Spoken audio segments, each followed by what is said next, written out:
ஆண்டவரும் இரட்சகருமாய் இயேசு கிறிஸ்துவின் இணையற்ற நாமத்திலே வாழ்த்துகிறேன். இந்த பிப்ரவரி மாதத்தை ஆண்டவர் கிருபையோடு நமக்கு நடத்துவார்.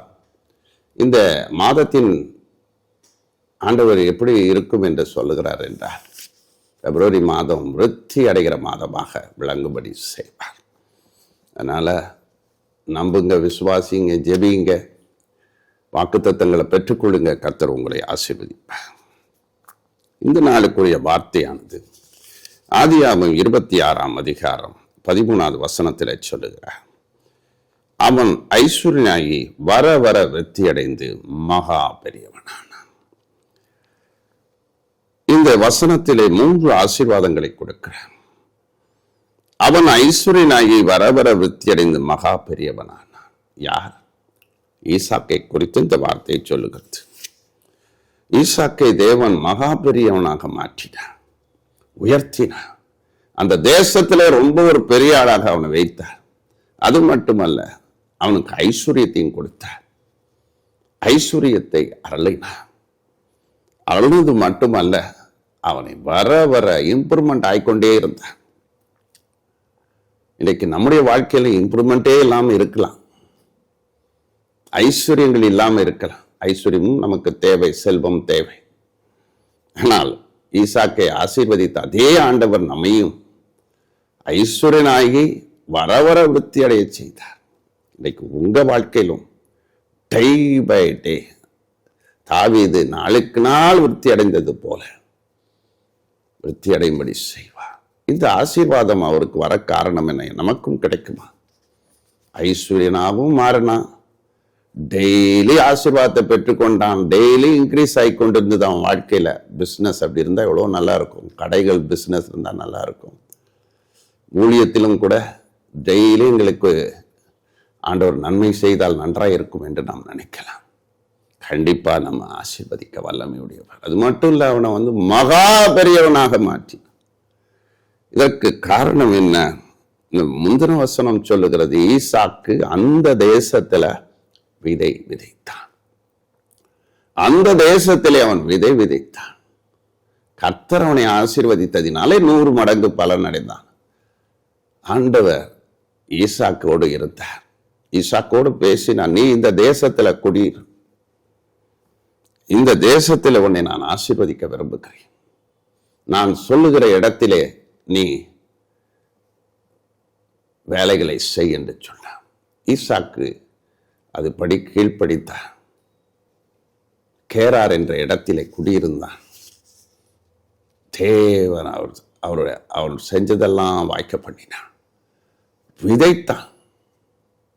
அந்த விதைகள் 100% பலன் அதே வருஷத்துல 100% பலனை கொடுத்தது. ஈசாக்கு உழைச்சான். அவனுடைய விதைகள் நீதியா இருந்தது. இன்னைக்கு நிறைய பேர் குறுக்கோளில பணம் சம்பாதிக்கணும்னு நினைக்கிறேன், ஏமாற்றி பணம் வாங்க வேண்டும் என்று நினைக்கிறார்கள், எப்படியாவது வசூலிக்க வேண்டும் என்று நினைக்கிறார்கள். நிறைய பேர் இன்னைக்கு ஃப்ராடுத்தனம் பண்ணி தான் மேலே வரணும், குறுக்கோளில சம்பாதிக்கணும், பணம் பணம் பணம்னு அலையிறவங்க நிறைய பேர் இருக்காங்க. ஈசாக்கு ஒண்ணுமே செய்யல. அவன் செய்யற வேலையில உண்மையா இருந்து விதைச்சான், ஹார்ட் ஒர்க் பண்ண. ஆண்டவர் ஒன்று ஆசீர்வதிச்சார். ஒன்று மட்டும் தெரிஞ்சுக்கோங்க, உண்மையா நேர்மையா நம்ம வாழும்போது அந்த நேரத்தில் நமக்கு பலன் கிடைக்கும் சொல்றதுக்கு இல்லை. ஆனால் ஆண்டவர் அதே வருஷத்தில் அவனுக்கு 100%, அவனை 100% பர்ஃபெக்ட் பிளஸ்ஸிங்கை கொடுத்தார். அதனால தான் அவன் வர வர விருத்தி அடைத்தான். பர்ஃபெக்ட் பிளஸ்ஸிங்னா பூர்ணமான சரியான பிளஸ்ஸிங், முழுமையான ஆசீர்வாதம். 100% என்பது ஒரு மிகுமையான ஆசீர்வாதம். இதை அவனுக்கு கொடுத்தார், நிறைவோடு நடத்தினார், நிறைவான ஆசீர்வாதத்தை அவனுக்கு தந்தார். அதன் நிமித்தம் தான் அவன் உயர்த்தப்பட்டான், மகா பெரியவனாக மாறினான். ஒன்னே ஒன்று, ஆண்டவரோட ஆக்சுவலா அது பஞ்சகாலம், அதனால எகிப்துக்கு போறதா இருந்தார். ஆனால் ஆண்டவர் சொன்னாரு, நான் உன்னோடு இருக்கிறேன்ப்பா, நான் உன்னை ஆசீர்வதிக்க விரும்புகிறேன், நான் உன்னோடு இருந்து உன்னை ஆசீர்வதிப்பேன், நான் சொல்ற இடத்துல மட்டும் நீ குடியிரு என்று சொன்னான். இன்னைக்கு நிறைய பேர் சொந்த இடத்த விட்டு வேலையை ரொம்ப பணம் சம்பாதிக்கணும் வெளிநாட்டுக்கு போகிறவங்களாம் இருக்கிறாங்க. நிறைய பேர் வெளிநாட்டில் போய் கஷ்டப்படுறவங்களும் இருக்கிறாங்க. பணம் சம்பாதிக்கிறதுக்கு ஆண்டவர் எங்கே சொல்கிறாரோ அங்கே குடியிருக்கணும். நம்ம வட இந்தியாவில் குடியிருக்க சொல்லலாம், தென்னிந்தியாவில் குடியிருக்க சொல்லலாம், கிராமத்தில் குடியிருக்க சொல்லலாம். எந்த இடத்துல நீங்கள் இருக்கிறீங்களோ அங்கே உங்களை ஆசீர்வதிப்பார். என் மனைவி அடிக்கடி சொல்லுவேன், நான் சொல்லுவேன், வெளிநாட்டுக்கெல்லாம் போகிறதுக்காக ஜெபம் பண்ணணும். அப்போ அவ சொல்லுவான், நம்ம சென்னையை அப்படி மாற்றுவார் ஆண்டவர், வெளி தேசமாக மாற்றுவார், நம்ம இருக்கிற இடத்த அப்படி மாற்றுவார் என்று சொல்லுவார். நம்ம இருக்கும் இடத்திலேயே நம்மை ஆசீர்வதிக்க வல்லமை. ஆனால் ஆண்டவர் எங்கே குடியிருக்க சொல்கிறாரோ, எந்த இடத்துல பிழைப்பு நடத்த சொல்கிறாரோ, அவருடைய வழி நடத்தலுக்கு கீழ்ப்படிங்க, ஐஸ்வர்யனாக்கி வர வர விருத்தி அடைந்தான். அதே தாவீது என்ன சொல்றாரு, அவன் தாவீது நாளுக்கு நாள், டே பை டே வர வர வர வர விருத்தி அடைஞ்சுக்கிட்டே இருந்தான்.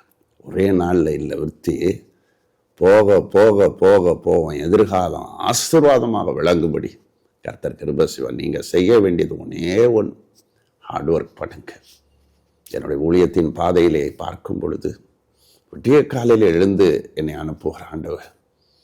ஊர்களுக்கெல்லாம் போகும் பொழுது பல இடங்களில் டிராவல், எல்லாமே ஒரு கிருபை தான், கிருபை தான், கிருபை தான்.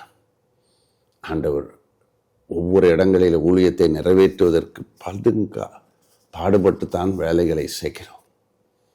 வேலைகளை நம் கர்த்தருக்கு செய்யும்போது அதுக்குரிய பலனை நம்ம அனுபவிப்போம். ஆண்டவர் ஆனால் அதை பார்ப்பார், நம்ம எப்படி செய்கிறோம், வேலையை உண்மையாக செய்கிறோமா, நேர்மையாக செய்கிறோமா, ஆண்டவருடைய விதைகளை விதைக்கிறோமா, அதெல்லாம் பார்ப்பார். நீதியாக இருக்கா, எல்லாம் பார்த்து தான் நம்மளை ஆசீர்வதிக்க 100% பலனை கொடுத்ததுனால அவன் ஐஸ்வர்யனாகி வரவர விருத்தி அடைந்து மகா பெரியவனான்.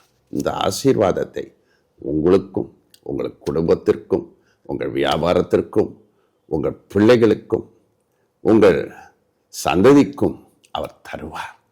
100% பலனினால் நிரப்பி ஆசீர்வதிப்பார். கர்த்தர் ஒவ்வொருவரையும் ஆசீர்வதிப்பாராக. ஆமென், ஆமென்.